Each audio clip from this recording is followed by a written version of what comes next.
Hi, I'm Ross from Coombsmith Property Accountants, and we're going to go through an example of the cash flow on an existing rental property, just one that I saw on Facebook. It was a week or so ago, and just go through. So it's a May 2024 example, and yeah, let's get into it.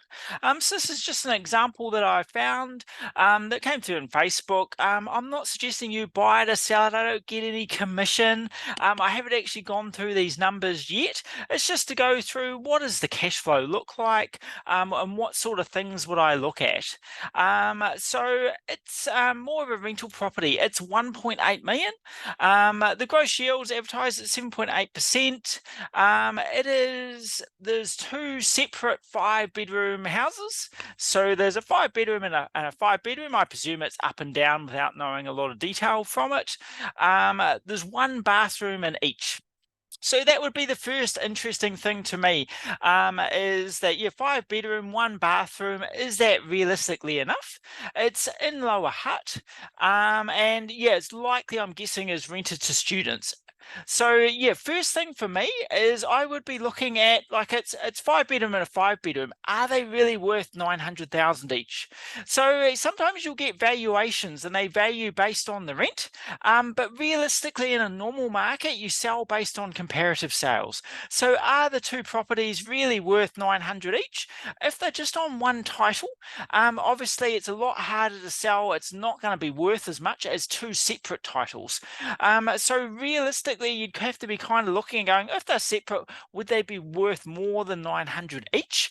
And that's your sort of starting point. Is that a reasonable value? Do comparative houses sell for that?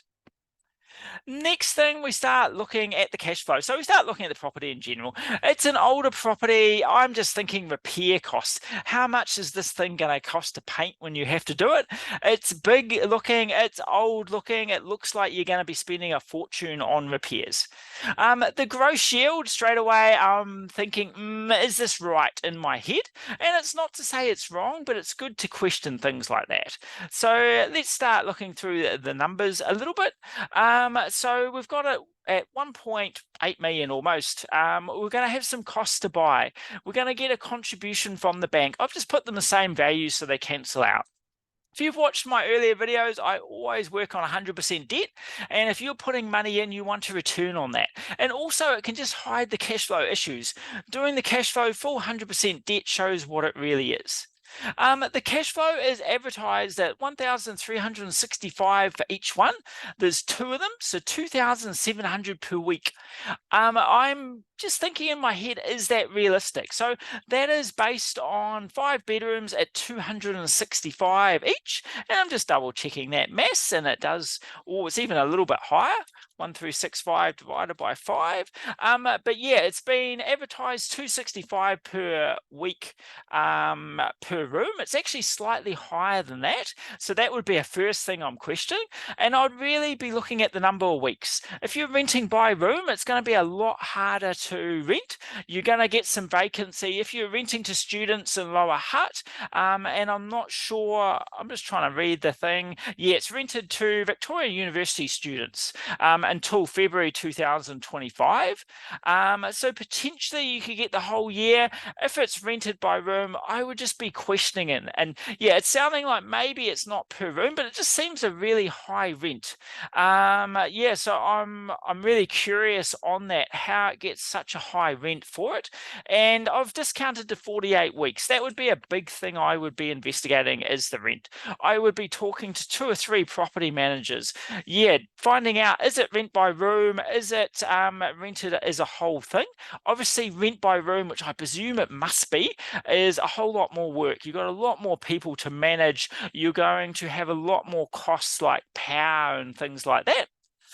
So we'll presume it's rent by room. I'll put some vacancies in there that potentially you're not full all the time. And that will be a big thing to discuss and actually talk to property managers about. I've dropped it. It was advertised 7.8%. I'm being a bit more conservative, 7.36. Then you've got some expenses. Not likely to be a body corporate. Insurance is likely to be a reasonable amount, presuming it's on one title. Interest rates at 6.9%. The moment. Property management, I'm guessing it's more in depth, more work on it. So we're looking maybe 10%. And that's me guessing a little bit, but if it's any sort of rent by room, it's going to be a higher property management above your normal sort of 8%. Rates, it actually had it in the listing, 6,186. Obviously everything is going up, so maybe just a little bit more. Repairs, it's a standard new build, maybe 500 a year, not much. This is not a new build, it's a big old property, double storied. It's going to need painting at some time. I'm probably going to put 5 grand in for each one, so I'm going to put 10,000 total. That's 100,000 over the next 10 years, but you do have painting, which is going to be a big part of that. You've got an older property, things are going to come up. If you're renting by rooms, university students, maybe just a bit rougher. So you're going to have some other costs. I'm just going to put it under seminars, but most likely you are paying the power bills and you're paying the internet because you're renting by room. So if we do a quick, if we have $300 power bill for each one, obviously times 2, times 12. And then plus some internet, maybe $200, $100 each for their internet. Sorry, $100 internet times 2 times 12. And maybe you're going to have some other costs, some cleaning, some outside gardening, some extra things that you're going to do there. I'm just going to add in 2.5 for the moment. That's obviously a big component, is trying to work out what are those other costs. And I've put it under seminars, just being a little bit lazy for this example. It's a save changing my actual spreadsheet. But what you're looking at is sort of guess of numbers. And I've been a bit conservative on the weeks. 131,000 in, 172,000 out, losing 41,000. You then get a chattels valuation in. You've got 10 bedrooms. You're going to get reasonable chattels depreciation, but it is an older property. I'm going to leave that at 7,000 for now. And so you'd be making a loss for tax purposes, 48,000, not paying any tax if it's your sole rental, and that loss would just build up year after year. We've then got some guests, basically. This is what's happened from property in the past. The market has basically gone flat, boom, went crazy with COVID. So the prediction based on the past, and there's no guarantees. We don't know what is going to happen. And it doesn't necessarily follow the path. But based on history, we'd expect flat and then some sort of boom. That green line is 6.3%. We'd expect, based on history, for properties to go up about that level. I have got, so no capital gain for a few years, then slowly going up. I've got rent going up 4 to 5%. I've went back over the last 20 years, rent seems to have gone up 4 or 5%. And last year, I think last time I saw it was 7 or 8% over the last year. I've got inflation going down. Maybe it's 4% now, but slowly going down over time. Reserve Bank's obviously trying to do that. Based on Reserve Bank predictions, I've got interest rates slowly going down over time. They have a neutral OCR at 2.5%, margin on banks about 1.4, so you'd expect about a 3.9. I've just gone a little bit more conservative long term, and I've based the shorter term based on Reserve Bank predictions. That is a big fat guess. Reserve Bank don't necessarily get it right, but it seems that everyone is expecting interest rates to go down. The big thing is when. Really hard to predict. So what we're looking at for this property is, it's an existing property, so the first year we're going to have interest limitation. We're 80% deductible currently. If we bought this as an existing rental and it's not social housing or something, it won't meet the student exemption because it's not part of the halls of residence or something like that. So we're going to get some interest that's disallowed. Even with that, we're going to make a loss. So what we're looking at is, we're hoping our 1.8 million. Make sure you check that if you're buying a property like that, that is actually realistic. Seems a bit high to me, would be my guess. We're hoping it goes up to 2.8 over the next 10 years. If we're interest only the whole way along to make it easy, we're hoping the rent goes up to 4 or 5%, so from 130 up to 195. all our costs are going to go up. We've got inflation starting. I think we had 6.9, 6.15, 5.5, and slowly going down to 4.5.